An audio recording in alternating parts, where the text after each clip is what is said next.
ఏంది ప్రాబ్లం?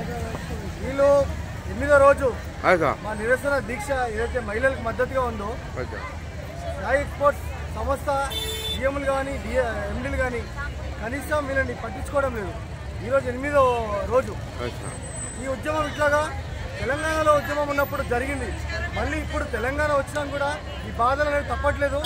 ముఖ్యంగా మహిళ ఎవరైతే ఉన్నారో ఈ సాయి ఎక్స్పోర్ట్స్లో ఎవరైతే పనిచేస్తూ ఉన్నారో వీళ్ళకి జీతాలు ఇవ్వమని చెప్పి, అదేవిధంగా సూపర్వైజర్లు ఏదైతే మార్చిగా వీళ్ళు వేధిస్తూ ఉన్నారో వాటి మీద చర్యలు లేవని చెప్పి జీఎంని సాయి ఎక్స్పోర్ట్స్ యజమానిని వీళ్ళు అడుగుతూ ఉన్నారు.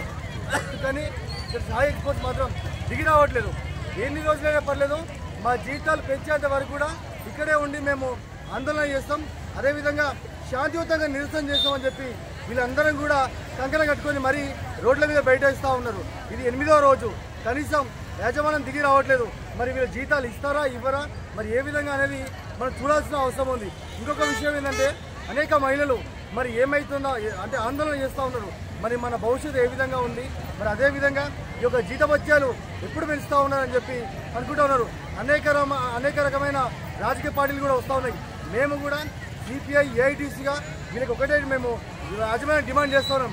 వెంటనే వీళ్ళ జీతాలు చెల్లించాలి, లేని ఎడల మరి మా ఆందోళన కార్యక్రమాన్ని ఇంకా ఉధృతం చేస్తామని చెప్పి డిమాండ్ చేస్తూ భవిష్యత్తులో అయినా సరే వీళ్ళ జీతాలు చెల్లించకపోతే మాత్రం సాయి ఎక్స్పోర్ట్ సంస్థ కూడా లాక్డౌన్ ప్రకటించే యోచనలో కూడా లేబర్ వాళ్ళు కూడా ఉన్నారు. కాబట్టి ఖచ్చితంగా రానులో కూడా జిల్లా యంత్రాంగం కలెక్టర్ కావచ్చు, అదేవిధంగా లేబర్ మినిస్టర్ వివేక్ వెంకటస్వామి కావచ్చు, అదేవిధంగా రాష్ట్ర ముఖ్యమంత్రి కూడా దీన్ని స్పందించాలని చెప్పి మేము సిపిఐ ఏఐటీసీగా డిమాండ్ చేస్తూ ఉన్నాం. ఏదో వీళ్ళ ఈసారి ఇది ఏదో వినత పత్రం వీళ్ళు పట్టుకున్నారు. ఇది